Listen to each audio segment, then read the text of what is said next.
Hello friends, welcome back to learn English YouTube channel. तर आपण शिकत आहे स्टोरीमधून इंग्लिश। चला तर अजून एक स्टोरी शिकूया आणि आपली इंग्लिश इम्प्रूव्ह करूया। या स्टोरीतून तुम्हाला अनेक शब्दाचे अर्थ माहीत होणार, तसेच तुम्हाला इंग्रजी वाचता लिहिता बोलता पण येणार। चला तर सुरू करूया आजच्या या स्टोरीला। स्टोरीचं नाव आहे बाईंग थिंग्स। बाईंग थिंग्स म्हणजे काय होते तर वस्तू खरेदी करणे। थिंक म्हणजे वस्तू आणि बाईंग म्हणजे खरेदी करणे। तर बाईंग थिंग्स म्हणजे होते वस्तू खरेदी करणे। तर चला लक्ष द्या आणि माझ्या पाठोपाठ सराव पण करू शकता।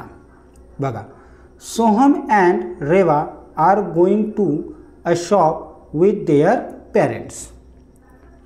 सोहम आणि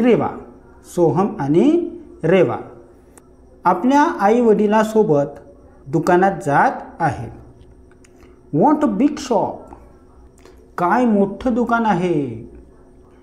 mother wanted to buy something, father wanted to buy something म्हणजे आईला काही वस्तू खरेदी करायच्या होत्या आणि वडिलांना पण काही वस्तू खरेदी करायच्या होत्या, असा या सेंटेन्सचा अर्थ होतो। तर सेंटेन्स आणि त्याच्या अर्थाकडे व्यवस्थित लक्ष द्या आणि मग तुम्ही पण जेव्हा व्हिडिओ खतम होणार तुम्ही पण हे स्टोरी वाचून त्याचं ट्रान्सलेशन करून पहा। How about you children, do you want to buy something on your own, here's some money म्हणजे मुलांनो, चिल्ड्रन म्हणजे मुलांनो तुम्ही काय करता। हाऊ अबाउट यू म्हणजे तुम्ही काय करता। नंतर do you want to buy something on your own म्हणजे तुम्हाला स्वतःहून काही खरेदी करायचं आहे का। हिअर्स सम मनी म्हणजे इथे काही पैसे आहे।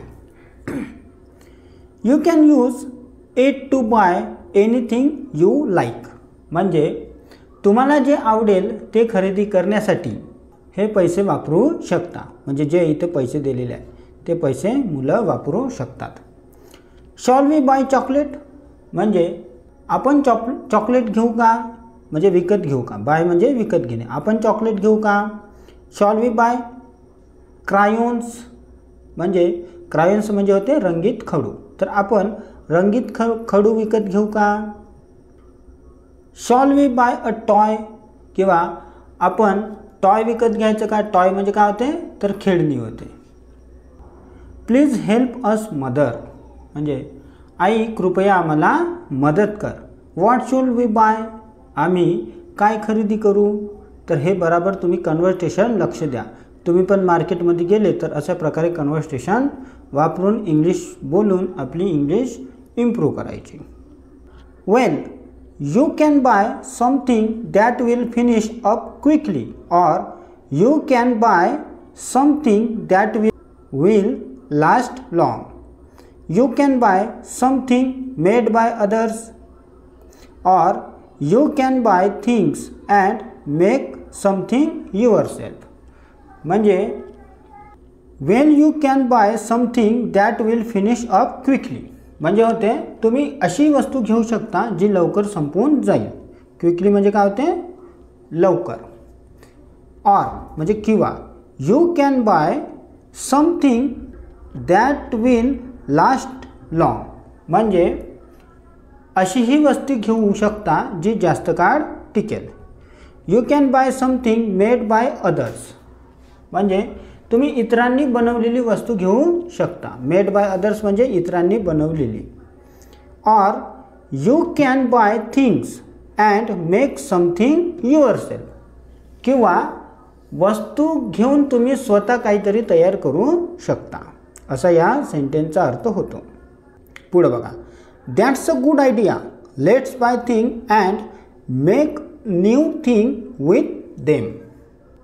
ती छान कल्पना आहे।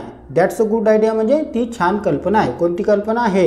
You can buy thing and make something yourself म्हणजे आपण काहीतरी विकत घेऊन स्वतः काहीतरी नवीन वस्तू तयार करायची। तर हे कशी आयडिया आहे। That's a good idea ही एक चांगली आयडिया आहे। Let's buy thing and make a new thing with them म्हणजे चला काही वस्तू घेऊ आणि त्यातून नवीन वस्तू तयार करू। Soham and Reva pick up something they went to the counter. Soham आणि रेवा, सोहम अँड रेवा म्हणजे सोहम आणि रेवा यांनी काही वस्तू विकत घेतल्या आणि ते काउंटरकडे गेले. पिकअप म्हणजे वस्तू विकत घेणे, म्हणजे उचलणे होते. पिकअपचा अर्थ उचलणे होते, पण वस्तू थोडी ना दुकानामधून घेतो तर आपण विकत घेतो. म्हणून इथं लक्षात ठेवा, या पिकअप समथिंग म्हणजे होते वस्तू विकत घेतल्या आणि ते काउंटरकडे गेले. We want to buy this paper, glue and colour. How much it is? We want to buy thing paper म्हणजे आम्हाला हे कागद, ग्लू म्हणजे गम अँड कलर म्हणजे कलर खरेदी करायची आहे. बाय म्हणजे खरेदी करायची आहे. हाऊ मच इज इट म्हणजे याची किंमत किती आहे. म्हणजे आम्हाला कागद आणि गम खरेदी करायचे आहे, याची किंमत किती आहे असा या सेंटेन्सचा अर्थ होणार. 95 रुपीज इन ऑल म्हणजे एकूण 95 रुपये. 95 समजते ना, 95 असे असते. 95 यालाच मराठीत 95 म्हणतात. तर लक्षात ठेवा. Heirs the money 100 rupees. हे घ्या 100 रुपये. Thank you, I must give you 5 rupees back, here it is. Thank you म्हणजे धन्यवाद. I must give you 5 rupees back, here it is म्हणजे मला तुम्हाला 5 रुपये परत द्यायचे आहे, हे घ्या. हिअर इट इज म्हणजे हे घ्या. दॅट्स राईट, थँक्यू, बरोबर आहे, धन्यवाद असे ते मुलं म्हणते आणि वस्तू विकत घेते. तर अशा प्रकारे आपण एक कन्व्हर्सेशन केलेलं आहे. हे म्हणजे एक स्टोरी शिकलेली आहे. तर हे स्टोरी आता तुम्ही चांगली रीड करून घ्या. म्हणजे आता व्हिडिओ थांबवा आणि ही स्टोरी तुम्ही रीड करा. आणि याची जर PDF पाहिजे असेल तर तुम्ही व्हॉट्सअप ग्रुपला जॉईन व्हा. तिथं PDF मिळणार. ते PDF तुम्ही डाउनलोड करून चांगल्या प्रकारे प्रॅक्टिस करा. चला आता या व्हिडिओवर आपण शब्द बघू की कोणते कोणते शब्द आपल्याला रोजच्या कामी येणार आहे. कारण इंग्रजी बोलण्यासाठी शब्द खूप महत्त्वाचे आहे. 20 English word with Marathi meaning. तर इथं 20 इंग्रजी शब्द दिलेले आहेत, ते पण मराठी अर्थासह. तर पहिला आहे शॉप. शॉप म्हणजे दुकान. तुम्ही कधी ना कधी शॉपमध्ये गेले असालच आणि तुम्हाला आता शॉपला माहीत नसेल शब्द इंग्लिशमध्ये काय म्हणते दुकानाला, तर आता माहीत झाला. बाय म्हणजे खरेदी करणे. बघा, BU बाय म्हणजे खरेदी करणे होते. BYE बाय म्हणजे बाय टाटा होते. तर हे बरोबर लक्षात ठेवा. मनी म्हणजे पैसे. थिंग्स म्हणजे वस्तू. चॉकलेट म्हणजे चॉकलेट आहे का नाही. चॉकलेटला दुसरा कोणता शब्द आहे? चॉकलेट तर चॉकलेटच आहे.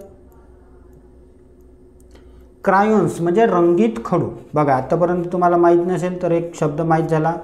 तुम्हाला चॉक शब्द माहीत असेल, आता क्रायॉन्स हा शब्द पण तुम्हाला माहीत झाला. तर क्रायॉन्स म्हणजे रंगीत खडू. टॉय म्हणजे खेळणे.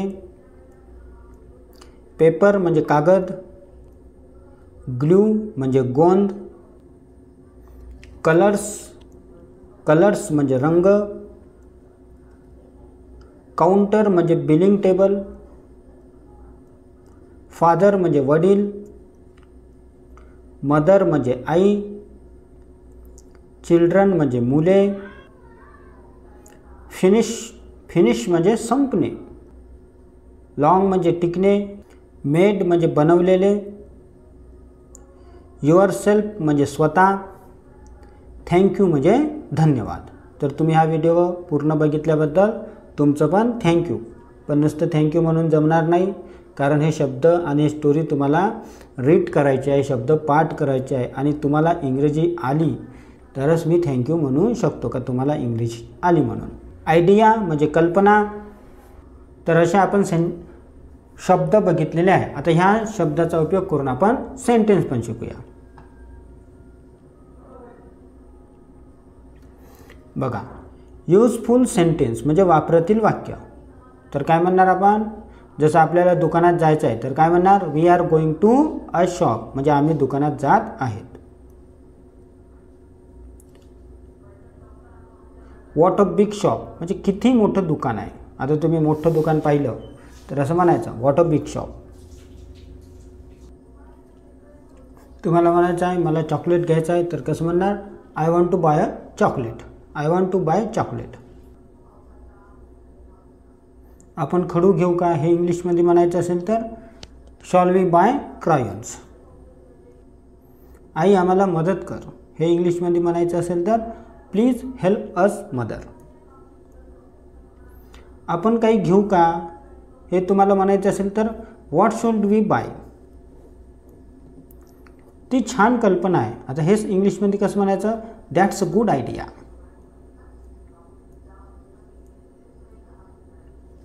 तुम्ही काही वस्तू विकत घेताय आणि त्याची किंमत विचारायची आहे की याची किंमत किती आहे तर हेच इंग्लिशमध्ये कसं म्हणायचं हाऊ मच इज इट. पैसे देत आहे तर काय म्हणायचं हेड्स द मनी म्हणजे हे घ्या पैसे. आणि थँक्यू व्हेरी मच म्हणजे खूप धन्यवाद. आणि तुम्ही पण हा व्हिडिओ शेवटपर्यंत बघितल्याबद्दल थँक्यू व्हेरी मच. पण थँक्यूनं काम जमणार नाही तर तुम्ही हा व्हिडिओ शेअर करा आपल्या मित्राला बहिणीला भावाला म्हणजे त्यांना पण इंग्लिश आली पाहिजे. आणि नवीन असाल तर सबस्क्राईब करा. व्हिडिओ आवडल्यास लाईक करा. आता भेटूया पुढच्या व्हिडिओमध्ये. तोपर्यंत सराव करा.